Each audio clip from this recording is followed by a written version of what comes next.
The conflict over priorities in education funding will be in the spotlight tomorrow on Boston Common. That's where a rally for public education will take place from 2 to 5 p.m.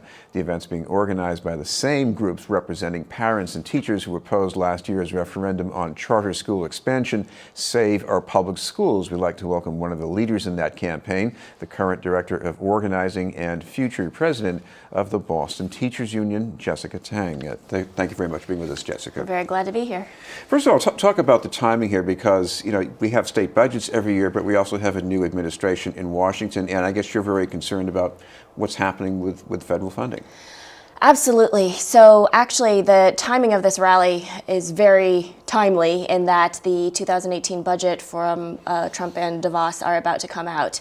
And we know now from the Washington Post reporting that we're looking at $10.6 billion in cuts.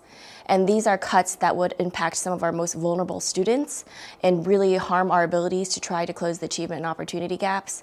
And we're also talking about not just special education students and English language learners that would be affected, but also advanced students, foreign language classes, arts, music. The cuts are very deep, and also impact higher education. We're talking about cuts for federal loan forgiveness if you go into public service, for work-study programs. I personally benefited from both of those actually when I was going through college. And one of the things that we are fighting for is debt-free higher education too, in addition to full funding for K through 0, or K0 through higher ed, K0 through 12 public education as well. What I would certainly expect from the Trump administration is they're going to say, we're not really cutting money for education here, we're just sort of shifting it so there's more money for vouchers, so students won't be trapped in underperforming public schools.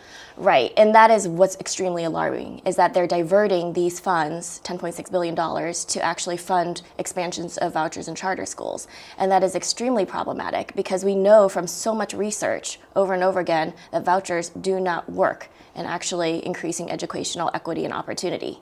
And we also know from our big fight this past fall that expanding charter schools is not the answer either, particularly in a state like Massachusetts, where unfortunately the funding system is set up in a way where when we expand Commonwealth charter schools, the funding does leave the district to follow the students into the Commonwealth charter schools. But of course, in this state, it seems to be a mixed story, is that it does seem to hurt the district public schools financially, but there are a lot of people who want to send their children to charter schools too. Yeah, well, actually, the wonderful thing about this rally is that we are really seeking to provide public funding for all students.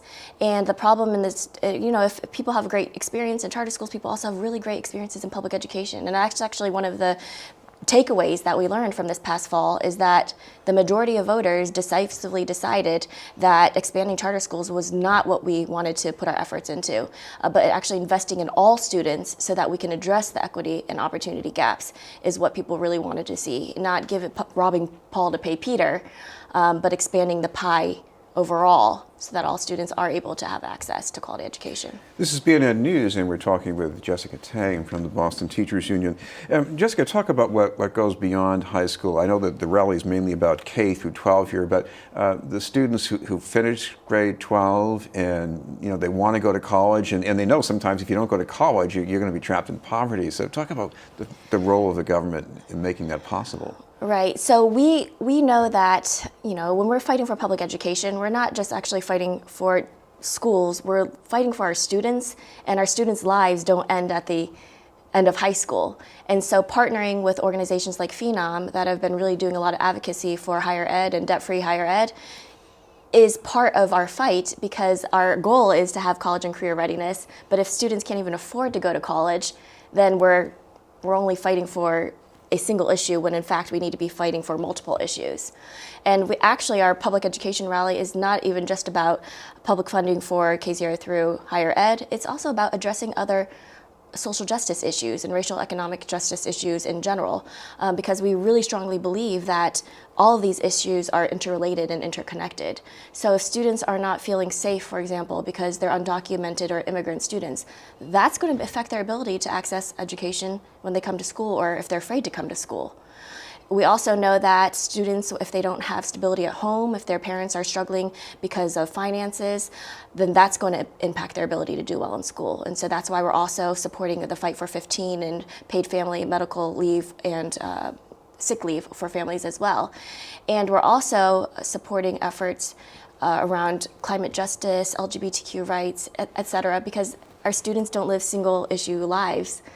All of these issues, access to quality health care, impact their ability to succeed in school.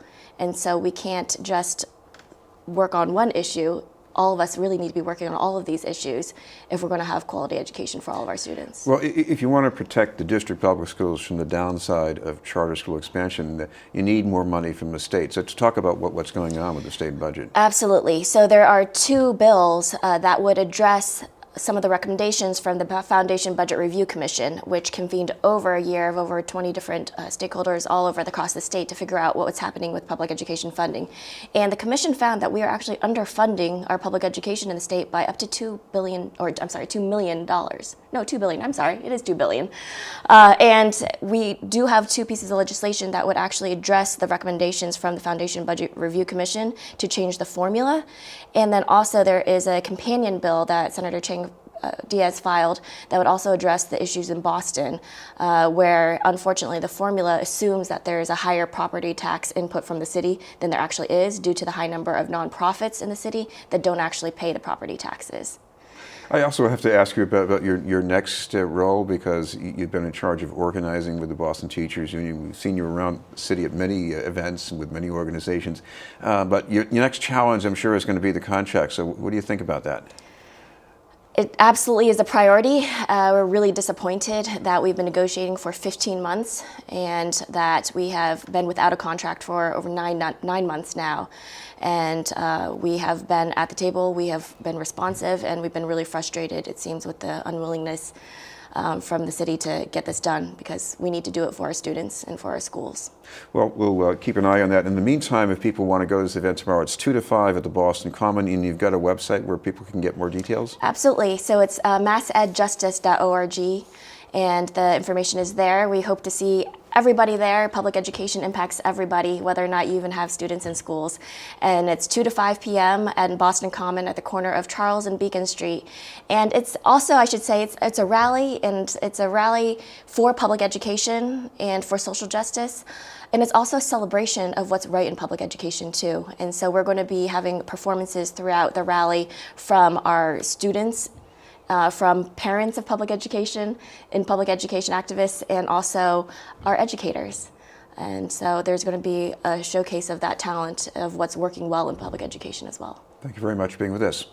Thank you. Jessica Tang from the Boston Teachers Union. In a moment, helping students through mentoring. We'll hear about the 50th anniversary for Boston Partners in Education.